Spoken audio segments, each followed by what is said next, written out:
Yeah. When it comes to your fill price point, are you still higher than your competitors, or is it just the full set that's higher? Yeah, still higher. Okay, great. So this goes across the board. That's great branding, in that your branding is consistent, that this is a high-end luxury experience in every step, every appointment, even from how it smells. Lay in your treatment bed, look around. Are they looking at dirt, cobwebs? Is there paint chipping off the ceiling, or is it really look like it is a luxury experience? I look at it for, are you home-based or are you in a salon? No, I'm salon. Yeah. Yeah. So the example I give for home-based is Airbnbs. Airbnb has taken off, right? It is in competition with hotels, yet it is somebody's home. But it's not somebody's home like you walk in and there's laundry everywhere and it smells kind of like Cheerios or moldy milk or dogs. It is a experience that feels like home and a hotel. So you can create that type of experience for your clients. Yeah. Is that any questions coming up for you on that? No, it's interesting to hear about talking about the experience, because in my head, my idea of telling them about the experience is what they'll go through. So I go through a consultation and I'll go through a mapping service, and that was the kind of, yeah. Right, So like, I think when you talk, that's great for our end, and I think it should be something you include of, here's what to expect in an appointment that you can list out. But I wouldn't say it's a selling point why to choose you over somebody else down the street. Okay. Would you agree with It's that? just all about feeling how you feel in the space. Their Okay. experience of not just, it's like the journey you're going to take them on, and they're going to walk out of there feeling like $1,000,000 because they've had a great experience and they have their great results that brings the confidence, and that's going to linger between appointments because now they're saving time in the morning.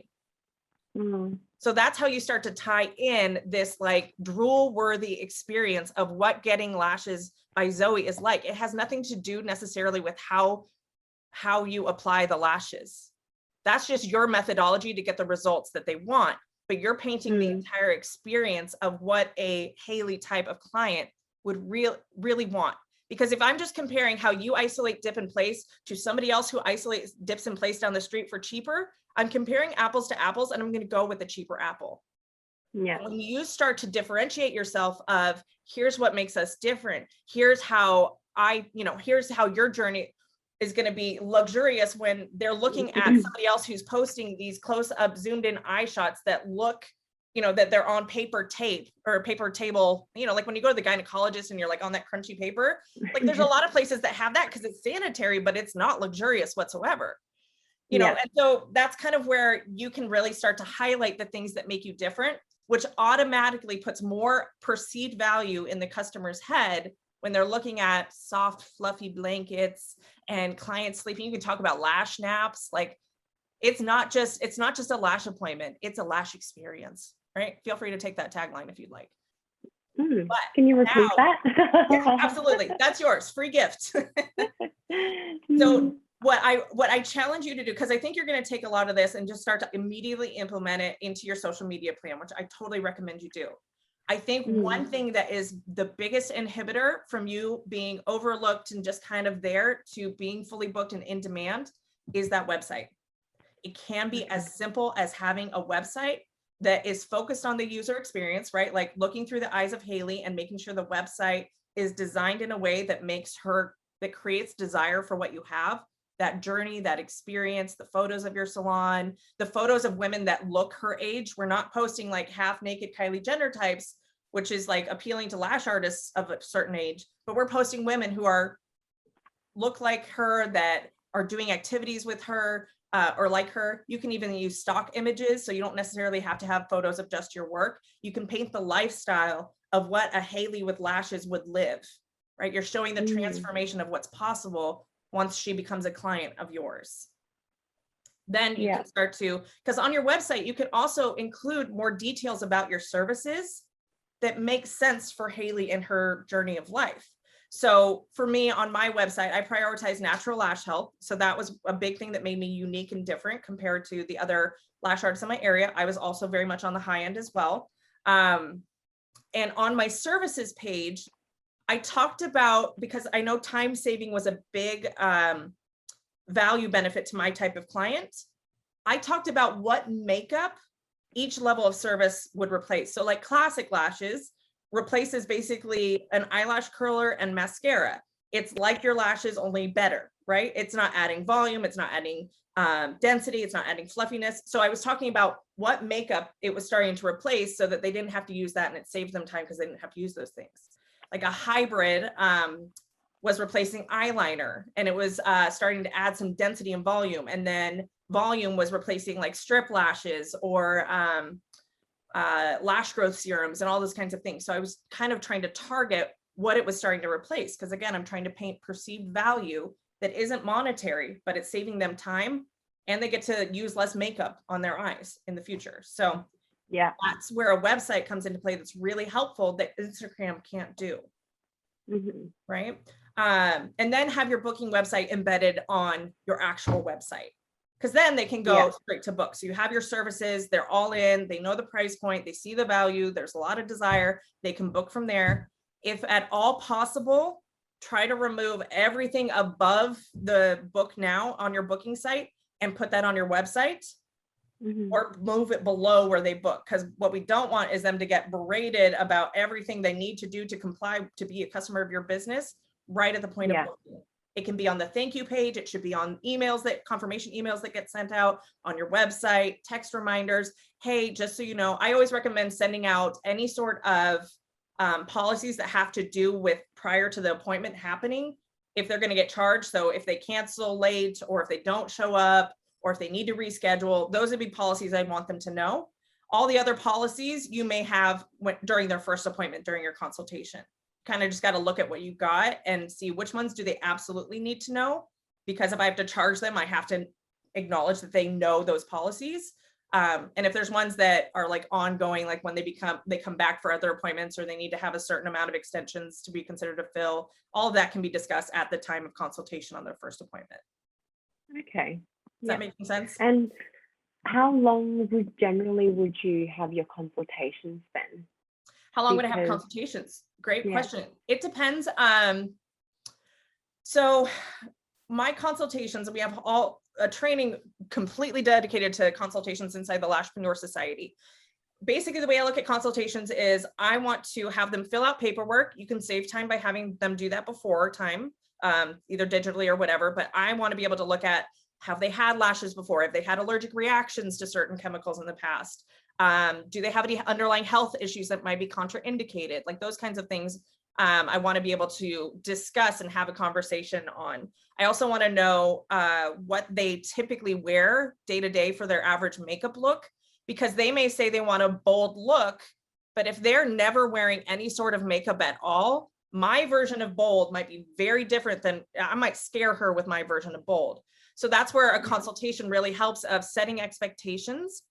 And then also having like realistic expectations. Like if they want to have lashes to their eyebrows and they have very sparse natural lashes, I'm going to be realistic and say it's only going to make your sparse lashes look more sparse, and it may cause damage that we actually do more harm on your natural lashes. So I would spend about 5 minutes going over policies, procedures, having them sign, their waivers, their photo release forms, all those kinds of things to make sure everybody's on the same page. I create an opportunity for them to ask questions if they don't understand any policy, because I'm going to hold them to it in the future. And then maybe 5 minutes discussing what their expectations are and having an open dialogue about what results they're looking for, and then get them on the treatment table. So maybe 10 minutes, max 15 minutes allotted for a new client. Your current clients, when they come in for a fill, it's a 1-sentence question. Hey, how was everything? Is there anything you want to change about this appointment from last time? No, you're good. Sweet. Let's keep going. So yeah, I would carve out that little, especially because you're charging a higher price point, that time for you to connect with them and really understand their desired results. Dollars to donuts, your competition's not taking that time. Yeah. Okay. So that's another differentiator for you. Yeah. All right. Thank you. Yeah. Any other questions coming up for you, girl? Generally, I think for me, what I've just been struggling with as well is finding my clients, or finding my potential clients on social media. So, I spend a lot of time, I feel like I waste a lot of time going on different profiles to see whether they're a potential client. And I just don't know, do I follow everyone and just do a cleanse when, like, after a while, or is it, how do I get those clients or find those clients? Yeah. And that's a great recognition that some efforts seem like a waste of time, right? Like, you're like, it's not really making a difference one way or the other. And for me, once you kind of do an initial cleanse, because a lot of people build up an Instagram following without really understanding how the algorithm works, and then they get an idea of how the algorithm works, and now they have thousands of followers of the wrong type of people. Once you've kind of gone through an initial cleanse, but just ongoing, keep an eye on the people that follow you. I get maybe 10 to 15 new followers a day, and I just kind of keep an eye out. If it's a man, chances are they're probably not going to be my ideal client. They're there for the wrong reasons, very bachelor. So I block them, tweezer manufacturers, it's just kind of, I don't spend too much time kind of going through their profile. If I click on somebody, I'm like, I'm not really sure, and they're following 10,000 people and they've only got like 2 followers and it's a private account, I know they're never going to see my post. So it's not even worth it. If they're following 1,000 or more people, they're probably never going to see your post. So just remove them. I block people who I know for sure are just trying to target me because I'm a potential customer of theirs. As far as you going out, I don't recommend you necessarily follow everybody, because you're not necessarily going to build relationship with them that way. I want those people to want to engage with you, and that's where your content comes in.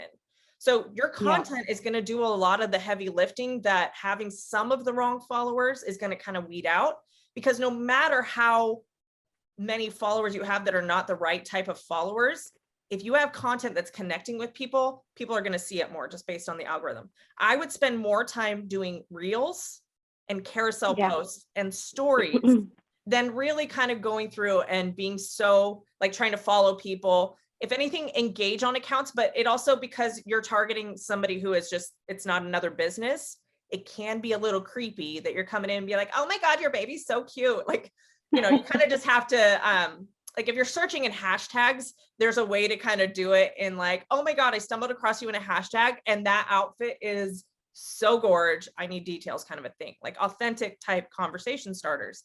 But if you're like commenting personally on their stuff and they don't know you, I would rather, and this is a strategy I'm sharing in this free top 10 marketing tips I'm putting out here soon. If you get a new follower, DM them a canned templated response that says, hey, thanks so much for following me. Here's what I'm going to share on my page. I share, educational tips on how to choose a lash artist and what eyelash extensions are. And I share before and after transformations. If you ever have any questions about the services, lash extensions, or anything, I would love to be a resource for you. Welcome. Thanks for following along, kind of a thing. That way you've opened up the conversation in the DM, because the DM is where it's at. DMs are the relationship building one-on-one. They have private access to you, and you can send them a direct link to your website or to a booking page through a DM that you can't do in a post. So I would make that the habit, spend time doing that. Unfollowing and following people is just kind of, I would follow people that inspire you, that make you feel really good on your feed, so that you don't run into a toxic place where you don't feel good enough and you don't want to spend time on social media. Yeah, and I think that's where I've just been struggling with as well. I've lost quite a bit of motivation to continue just posting or creating content, because I feel like I haven't found, like, everything I'm posting, I'm not getting as much engagement as I would like, or even connection with my clients. So I was in a bit of a rut for a little while, just like deciding. Yeah. I mean, I quit for 4.5 months, so you're preaching to the choir, sis. And whenever I get to a place where social media feels heavy, I go through who I'm following and I just start getting rid of anybody who I'm like, ee. So I follow very, very few lash artists or lash brands, because something always triggers for me if I'm not doing enough. I don't need that when I show up online. That does not make me show up the best to serve my audience. I also love stories to connect with my followers and start to understand them more. So that's where stories has been really beneficial, using things like the question tool or the poll, even if it's not that many people. And, I have a following of 36,000 people, and on average, I get anywhere from 100 to 800 story views, right? So proportionally, it's a very small chunk. Now, I don't need to talk to 800 people to feel good. I just need to know that I'm making a difference in at least one person's life, you know? And so that's where DM conversations really are powerful for you too as a business owner, because people are asking questions, right? Invite them to have a conversation with DM. And that can be you starting the conversation in DMs, just being like, hey, if you ever have any questions, I would love to be a resource for you. It's not this hard sell of like, hey, do you want to book an appointment? It's let me know if you have questions. Again, your competition's not doing that. And also will give you the opportunity. Maybe you send out 10 of those a week and you only get one person back. That one person has a much higher likelihood of becoming a client of yours. And now you're building a relationship, right? Now, do you know how to handle the question of what do you charge? Because chances are a lot of those questions are going to come up in DMs. I don't give them the price straight away. I try to just ask them what they're looking for, or if they've had lash extensions before. I try to ask them have you been a member of the Lashpreneur Society or taken before? I actually have. I'm gonna say, if you have not, man, girl, you're doing great. But I was like, this is all the stuff I teach. I love it. She knows her stuff. Yes. Yeah. So generally, we don't give price right away. We need to uncover what they value. What results are they looking for? Have they had lashes before? Because how you're going to sell, you sell the value first before you ever assign a price point to it. And I even go one step further, and you probably know this too, is I give the fill pricing first of what they need to expect for ongoing maintenance and their ongoing budget. And then the full set is the first initial appointment where we do the full set. And then the ongoing maintenance appointments are kind of just filling in to get you back to full every 2 to 3 weeks.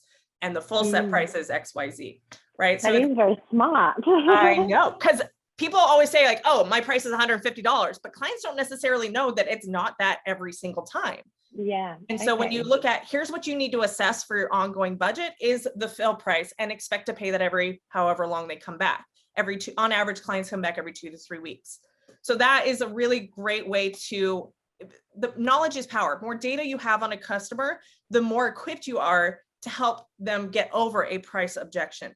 Every single person who has ever bought anything in their life always has either a price objection or a time objection. It takes too long, or I don't have the time for it, or I can't afford it, or it's too expensive, because they are holding on to these two resources, time and money, over the value of what you can provide until you educate them on how the solution that you offer is more valuable than what they're holding so tight onto of time or money. And honestly, the better you are at marketing, the more you can smash those objections where you don't even have to have that conversation. They don't even need to know your price. They're just ready to book. But that's where marketing becomes really powerful. So I want you to do, actually, I'm going to have you tell me, what are your biggest takeaways from today's call that you're going to go and implement right now, your top 3?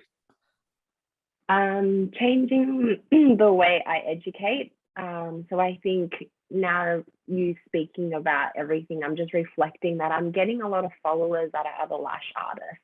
And they just keep following me, and I'm like, they're not my potential clients. So I think I'm educating the wrong people. And I think it's probably they're finding you in hashtags. Are you using lash artist hashtags?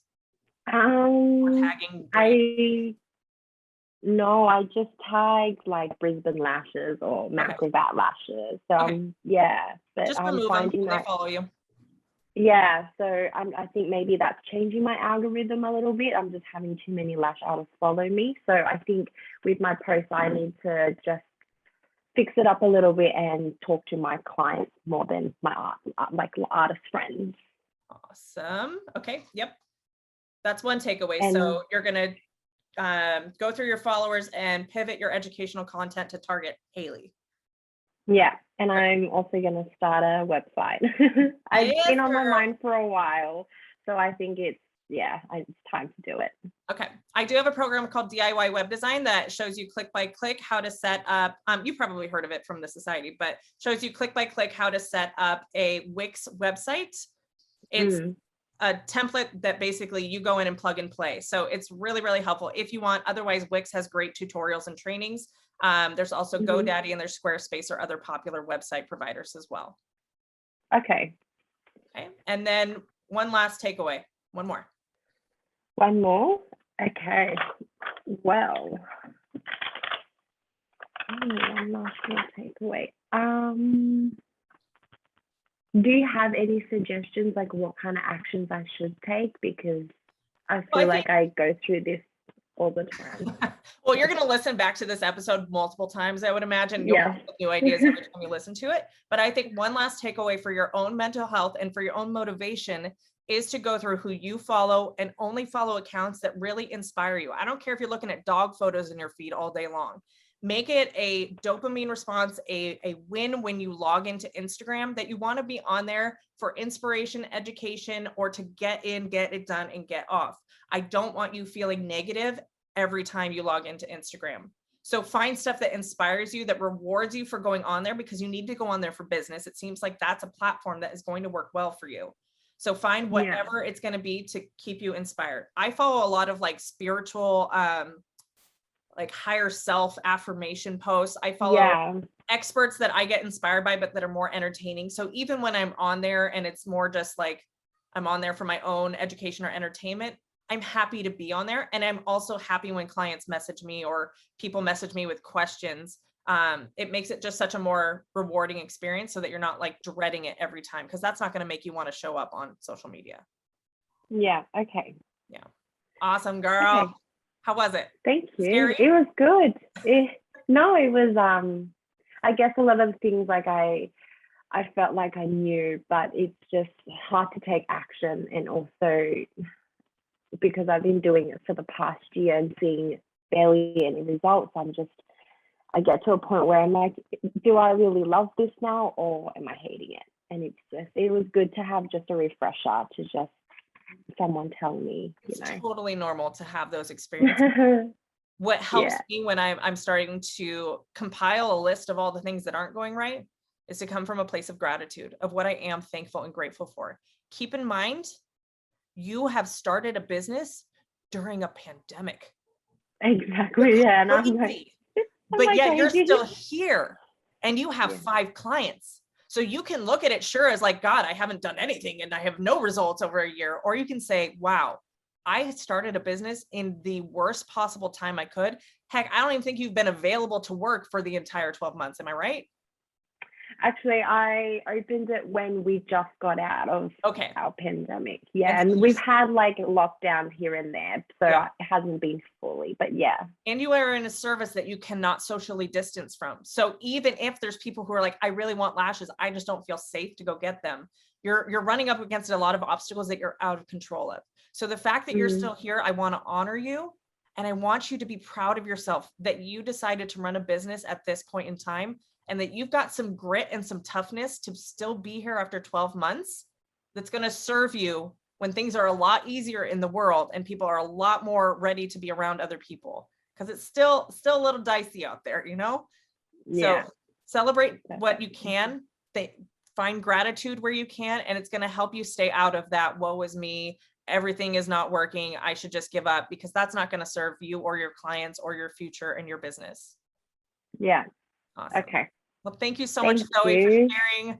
Let's all give snaps for Zoe and give Zoe a review on iTunes, just how grateful you are that she decided to step up and be our very first coaching session experience caller.